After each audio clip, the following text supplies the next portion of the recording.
दोस्तों, पति और पत्नी का जो रिश्ता होता है, वह रिश्ता पूरी तरह से विश्वास और भरोसे की डोर पट्टी का होता है।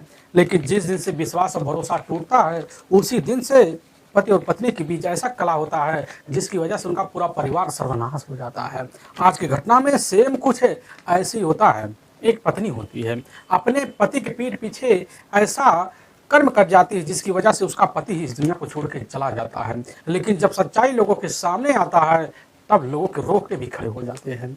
आखिर क्या था इस घटना में? इस घटना में क्या हुआ? इस घटना की आप पूरी तह तक सच्चाई जानने के लिए आप इस क्राइम कहानी को लास्ट तक जरूर देखिएगा। नमस्कार दोस्तों, मैं प्रदीप कुमार आपको इस स्टडी बाय चैनल पे मैं स्वागत करता हूं। दोस्तों, आज की यह जो सच्ची घटना है, यह घटना सुनाने से पहले मैं आपसे छोटा सा रिक्वेस्ट करना चाहता हूं, क्योंकि आप अगर चैनल पर नए हो तो एक बार जाकर अपने नहीं प्यारे हाथों से आप चैनल को सब्सक्राइब जरूर कर दें और एक बार लाइक और शेयर के बटन जरूर दबा दें, ताकि आपकी वजह से इम्पोर्टेंट होने के नाते यह जो वीडियो है काफ़ी लोगों तक आज पहुंचाया जा सके। और इसके लिए हम आपके तहे दिल से शुक्रगुजार रहेंगे। दोस्तों, आज की यह जो सच्ची घटना है, यह घटना ठीक हरियाणा प्रदेश और उसी में जाना माना करनाल एक जिला पड़ता है। उसी के अंतर्गत एक सेक्टर 4 भी लगता है और उसी के पास एक डिवाइडर रोड भी बना होता है। मैं बात कर रहा हूँ कि 11 जून का ही। अब सुबह सुबह का टाइम होता है, तो उसी डिवाइडर रोड से कुछ राहगीरी जो होते हैं मौके पर गुजर रहे होते हैं। तभी उन्हीं की जो नज़र होता है अब डिवाइडर के ठीक नीचे पहुंच जाता है। तो देखते हैं एक व्यक्ति वहां पूरी तरह से अचेत अवस्था में पड़ा हुआ है और उसी के ऊपर मोटरसाइकिल पड़ा हुआ है। तभी वह व्यक्ति करीब जाते हैं, मोटरसाइकिल बड़ी हल्लबाजी में भाई उठाते हैं, लेकिन नीचे देखते हैं कि व्यक्ति जो होता है पूरी तरह से मृत अवस्था में पड़ा हुआ है, खून से लथपथ। तुरंत जो होता है उसी समय वहां काफी लोग इकट्ठा कर लेते हैं वो लोग, और इसकी जो सूचना होता है उसी नजदीकी सिटी थाने में दे दिया जाता है। वहां के थाना प्रभारी अब मोहन लाल जैसी खबर पाते हैं तो अपने दल बल टीम को लेते हैं और ठीक उसी डिवाइडर के पास पहुंच जाते हैं। तो देखते हैं कि सही में एक व्यक्ति पूरी तरह से यहाँ मिड अवस्था में पड़ा हुआ है, उसके ऊपर उसकी अपनी मोटरसाइकिल भी पड़ी हुई है। तो उसकी टीम को पहली नज़र में यही अंदाजा होता है कि बस करो, यह व्यक्ति शाम के टाइम में नशे में लौट रहा होगा या तो किसी लाइट की रोशनी की वजह से बाइक चढ़ा गया, जिसकी वजह से आकर डिवाइडर के नीचे ढर गिरा और यही हमेशा हमेशा के लिए अब मौत के में सो गया। लेकिन पुलिस की टीम जब उस व्यक्ति के बॉडी का तौर तरीके करके पता चलता, उम्र जो होता है लगभग यही अब 29 साल के आसपास होता है।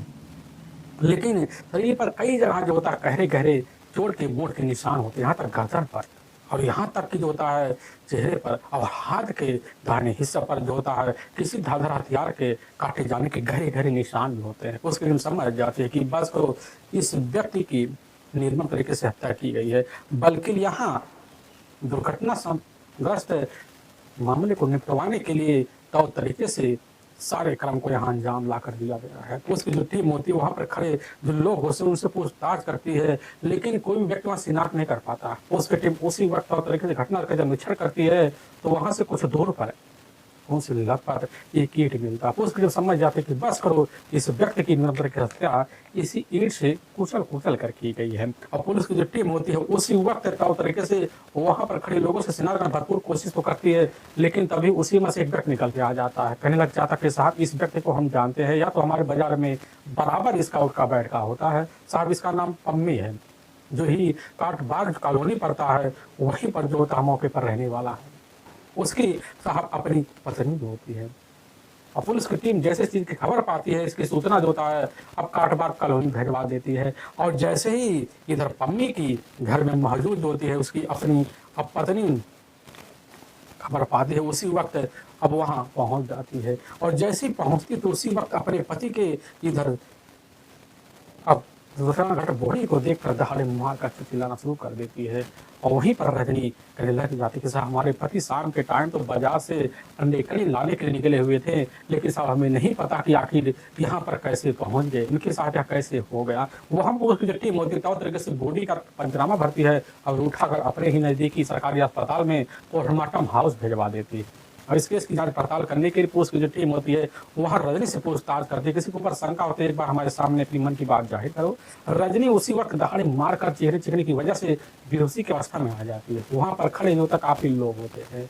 अब इधर पम्मी के कुछ अपने करीबी रिश्तेदार भी होते हैं, पुलिस की टीम उनसे पूछताछ करती है। वहाँ पर लोग खड़ी भी इनकार कर जाते हैं, लेकिन कुछ लोगों के द्वारा यही पता चलता है कि पम्मी जो होता बड़ा सीधा साधा युवक था। उसका किसी के साथ कोई पैसे का लेन देन, न किसी की पुरानी रंजिश है। आखिर इतने सीधे साधे व्यक्ति का पुलिस पुलिस कहती है हत्या कौन कर सकता है। और पुलिस के सामने यही चैलेंज बन जाता है कि आखिर जो तब उसका हत्यारा कौन हो सकता है। लेकिन पुलिस की टीम उसी वक्त रजनी को यही दिलासा देती है कि आपके पति के साथ न्याय जरूर होगा। पुलिस की टीम वहाँ रजनी को समझा बुझा कर वापस तो भेज देती है। और इधर पुलिस की टीम जो थी अज्ञात हत्या के विरुद्ध धारा 302 और 201 के तहत हत्या का मुकदमा दर्ज कर लेती है। अब इस केस की जांच पड़ताल करने के लिए थाना प्रभारी जो होते हैं मोहनलाल उसी वक्त हैंडल लेते हैं और फिर जो होता केस को संभालना शुरू कर देते हैं। और इस बात की जानकारी लेते हैं कि पता करिए जो होता पम्मी का अपने गांव में लोगों के साथ व्यवहार कैसा था, कहीं उसका किसी के साथ पुरानी रंजिश तो नहीं था। और पुलिस की जो टीम होती है उसी वक्त काफी लोगों को अपने कस्टडी में लेती है जो उस इलाके के जाने माने चोरगिट होते हैं। लेकिन उनसे भी कुछ पता भी नहीं चलता कि आखिर पम्मी के साथ रास्ते में लूटपाट के इरादे से इस तरह की घटना को अंजाम भी दिया गया होगा, क्योंकि बाइक भी मौजूद होता है, पर्स भी मौजूद होता है, कुछ पैसे भी मौजूद होते हैं। आखिर पुलिस को यकीन हो जाता है कि लूटपाट के इरादे से पम्मी की हत्या नहीं की गई है, हत्या किसी और मकसद से की गई है। थाना प्रभारी मोहनलाल जो होते हैं इस केस को निपटाने के लिए मुखबिर को अलर्ट कर देते हैं और मुखबिर पहुंच जाते हैं अब काटबाग कॉलोनी में। वहाँ काफी लोगों से पूछताछ करते हैं तो पम्मी के कुछ अपने करीबी रिश्तेदार होते हैं तो उन्हीं मुखबिरों को सूचना देते हैं कि आखिर जो होता है इनके घर पम्मी के घर मजबूती में एक पम्मी का ही अपना सगा जीजा बिट्टू का काफी आना जाना है। और पम्मी को इस बात की जानकारी थी जिसकी वजह से घर में लड़ाई झगड़े और यहाँ तक मिठाई के सिलसिले भी शुरू हुए हैं। पुलिस की टीम समझ जाती कि मामला क्या हो सकता है। इसलिए सबसे पहले पुलिस की टीम अब कैसे न तैसे कर रजनी की मोबाइल नंबर लेती है और जब लेती है उसके मोबाइल नंबर का पूरा सीडीआर डिटेल भी निकलवा लेती है। उसके मोबाइल के नंबर के थ्रू पुलिस की टीम को पता चल जाता है कि रजनी के द्वारा जो होता है बिट्टू के मोबाइल नंबर पर लगातार कई दिनों से बात हुआ करते थे। और पुलिस की जो टीम होती है उसी वक्त अब बिट्टू के बारे में जब जानकारी लेती है तो पता चलता है हरियाणा प्रदेश का जाना माना जो नगरी पड़ता है अब कुरुक्षेत्र। अब कुरुक्षेत्र के ही अंतर्गत जाना माना एक इलाका पड़ता है इधर लाडवा, वहीं का रहने वाला है। और पुलिस की टीम एक टीम लेती है और लाडवा पहुंच जाती है। वहां से जो होता है बिट्टू को अपने कस्टडी में लेती है और लेकर थाने आ जाती है और बिट्टू को ही थाने में बैठाकर पूछताछ किया जाता है। तो तरीके से और मनोवैज्ञानिक जब तरीका अपनाया जाता है तो बिट्टू उसी वक्त अपने करीबी दोस्त अब राज बहादुर का नाम ले लेता है। लग जाता कि साहब राज बहादुर और साहब रजनी ने मिलकर जो था हमने पम्मी के बड़े बेरहम तरीके से हत्या की है। और इस बात की सच्चाई जब रखता है तो उसकी टीम जो होती है अब पम्मी को भी इधर पत्नी उसकी अपनी रजनी को भी लेती है और राज बहादुर को भी लेती है। तीनों को थाने पेश किया जाता है। तीनों मिलकर सच्चाई बतलाते हैं, जो कहानी बयां करते हैं। जिसे सुनने के बाद लोगों का जो कलीजा होता है वह हिल्स आ जाता है।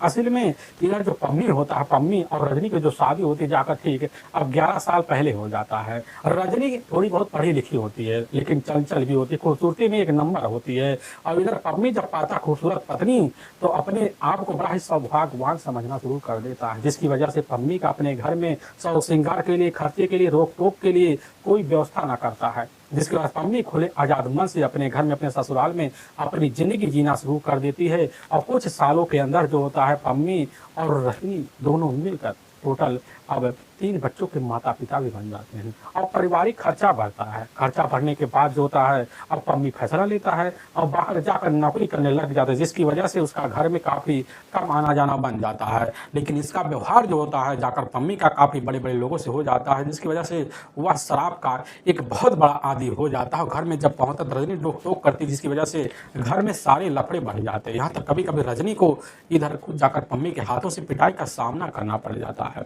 लेकिन इसी बीच पम्मी का अपना सगा जीजा होता है अब बिट्टू का ही काफी आना जाना होता है। लेकिन बिट्टू जब एक बार देखता है कि हमारी जो साली होती है उसके मन पे बड़ी चेहरे पर सिकन सी है, क्या कारण है। और जब पूछताछ करता है तो पम्मी की जो पत्नी होती है रजनी अब यही कह देती है कि क्या करे, जैसा भाग में होगा हमें वैसा ही भुगतना पड़ेगा।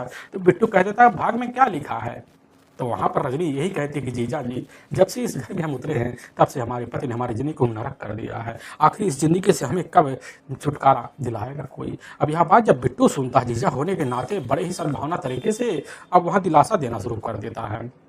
दिलासा देकर बिट्टू इधर जो होता है बड़ी जल्दी अब रजनी को अपनी हिदायत में तो तरीके से मान की बातें लेना शुरू कर देता है। और कई बार जो होता है अब बिट्टू पप्पी के पास पहुंचता, जब पम्मी के पास पहुंचने के बाद उसको समझाता बुझाता, जिसकी वजह से उसको पता हो जाता कि पम्मी के मन में जो होता है रजनी के लिए कोई चाहत नहीं बचा हुआ है। और इधर अब जो होता है बिट्टू खुद रजनी के इर्द गिर्द मंडराना शुरू कर देता है और जीजा और साली होने के नाते जो होता है सारी हंसी चुटकुले की सीमा कभी कभी हद से ज़्यादा जब निकल जाते तो इसी बीच एक दिन जाकर दोपहर के टाइम में ही क्लासरूम होता उसी में दोनों के बीच सारे रिश्ते पनप जाते हैं और इस रिश्ते के बाद आए दिन जो होता है मुलाकात है इधर अब रजनी और बिट्टू के बीच शुरू हो जाते हैं। जब भी मौका मिलता है बिट्टू जो होता है अब पम्मी की गैर मौजूदगी में कॉलोनी में बराबर आना जाना शुरू कर देता है। आने जाने की वजह से कॉलोनी के जो लोग होते हैं काट बाग के तरह तरह के चर्चे करते हैं और इसी इसकी जो खबर होता है जाकर बिट्टू के कानों में जब इसकी पम्मी के कानों में पहुंचने की वजह से वह इस बात की जानकारी लेने के लिए सीधा का सीधा अपनी पत्नी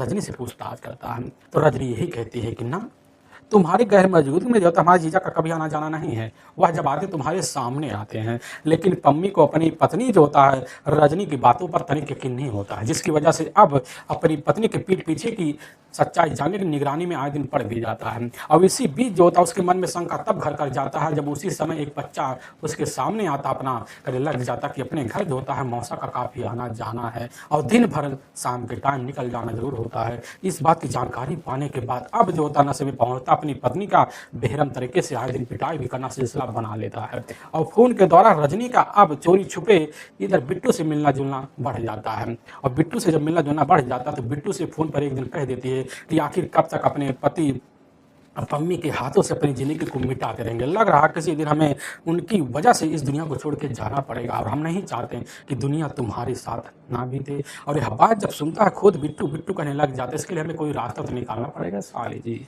और तभी रजनी कह देती कि तुम्हारे पास एक ही रास्ता बच रहा, कैसे ना तैसे कर कर हमारे रास्ते में काटा मर रहे हमारे पति, इधर पम्मी को अगर ठिकाने लगा दो तो समझ लो अपनी ज़िंदगी चार भाग हो जाए। यह बात जब सुनता है तो उसी समय जो होता है साली के प्यार में अंधा जीजा उसी वक्त पूरी तरह से पागल से हो जाता है। अब अपने करीबी दोस्त जो होता है इधर बिट्टू जाकर राज बहादुर को साथ लेता है, राज बहादुर को पैसे देता है और फिर पीने का वादा करता है, फिर वह तैयार भी हो जाता है। अब दोनों मिलकर तौर तरीके से प्लान बनाते हैं। घटना के एक दिन पहले जो होता है बाजार जाता है, तेजधार हथियार लेता है और फिर बिट्टू अपने ही डिग्गी में लेकर रख लेता है और तौर तरीके से निजाम भी करता है। और लेकिन जैसे ही 10 जून साल 2016 का ही अब शाम का टाइम होता है तो उसी वक्त जो होता है इधर बिट्टू को रजनी खबर देती थी कि बाजार निकल चुके हैं बाइक लेकर, मौका अच्छा आज वह मौका ना गंवाओ। और बिट्टू या जब खबर पाता तो उसी वक्त जैसे 7 बजे के आसपास का टाइम होता है तो अपने ही मार्केट पहुंचता तो वहां जो होता है इधर पम्मी अपनी बाइक लेकर पहुंच जाता है और बिट्टू और राज बहादुर एक ही बाइक पे होते हैं। जैसे ही अब बिट्टू अपने सामने पम्मी को देखता तो खड़ा हो जाता है और माफ़ी मांगना शुरू कर देता है। और इधर जो होता है खुद तो तरीके से साड़ू साड़ू कहकर माफ़ी मांग लेता है और ठहरा पम्मी बड़ा दिल वाला, जिसकी वजह से अब अपने ही साड़ू को उसी समय माफ़ भी कर देता है। माफ़ करने के बाद दोनों फैसला लेते हैं कि चलो कहीं ना कहीं मिलकर पार्टी को अब खुशियों में तब्दील किया जाए। और तीनों उसी समय नाटक करना शुरू कर देते हैं और एक साथ जो होता है टिके पर जाते काफ़ी सारे बोतलें लेते हैं, फिर एक थैली में रखते हैं, फिर वहाँ से निकल जाते हैं। फिर जैसे ही अब डिवाइडर के पास पहुँचते हैं तो वह सुनसान रास्ता हो जाता है। वही बैठ कर तीनों के तीनों पैक लगाते हैं, लेकिन सबसे ज़्यादा जो पैक होता है वह पम्मी को लगवा दे, जिसके पम्मी थोड़ी देर बाद नशे में बेसुध हो जाता है। वहीं रखा हुआ पत्थर देखते हैं और बेसुध अवस्था में बड़े तेज से राज बहादुर और बिट्टू प्रहार करते हैं, जिसकी वजह से हमेशा हमेशा के लिए इस दुनिया को छोड़ के चला जाता है। और उसी वक्त बोरी को उठाते ले जाकर झाड़ी के पास रख देते हैं और बाइक जो होता है उसके ऊपर ऐसे रखते हैं ताकि लोगों को लगे दुर्घटनाग्रस्त व्यक्ति की मौत हुई है नशे में। और वहाँ से तौर तरीके से सारे कारनामे करने के बाद दोनों अपने घर चले जाते हैं और बिट्टू इसकी सूचना अपने साली अब रजनी को फोन के द्वारा दे देता है और रजनी अब नाटक के लिए तैयार हो जाती है। और सुबह को जब खबर पाती है तो नाटक करती हुए रोना धोना बेहोशी की एक ऐसी रचा बचाई नाटक करती है जिसको पुलिस देखकर हैरान भी हो जाती है। लेकिन सच्चाई 24 घंटे बाद जब निकल के आ जाता है तो पुलिस की जो टीम होती है उसी वक्त सारे वालों को जाकर करते हुए खुद धरना से जाती है। लोग वहाँ हैरान परेशान हो जाते हैं कि रजनी के रोने धोने की नाटक को देख कर उनके मन में तरह तरह के सवालें भी घर कर जाती है। लेकिन वाकई में दोस्तों थाने में मौजूद जो सच्चाई तीनों मिलकर रखते हैं, पुलिस की जो टीम होती है तीनों को अपने कब्जे में लेती है, ले जाती है वहाँ के कोर्ट में पेश कर देती है और कोर्ट में तीनों के ऊपर काफ़ी गंभीर धर्म मुकदमा दर्ज करके ले जाकर हमेशा हमेशा के लिए जेल सलाखों के पीछे डाल भी देती है। लेकिन रजनी की एक गलती की वजह से उसके तीनों बच्चे हमेशा हमेशा के लिए माता पिता की जिंदगी के जीवन से अनाथ की जिंदगी जीने के मजबूर सा हो जाते हैं। लेकिन वाकई में दोस्तों हर किसी के दिलों पर यह घटना जो होता है झकझोर कर रखने वाला काम कर जाता है। दोस्तों हम इस घटना का सुनाने का जो उद्देश्य है किसी के दिल को ठेस पहुंचाना नहीं है, बल्कि आपको यह बताना कि आप जहां भी रहें आप सावधान और सतर्क जरूर रहें। दोस्तों फिर मुलाकात होगी, तब तक के लिए जय हिंद और जय भारत।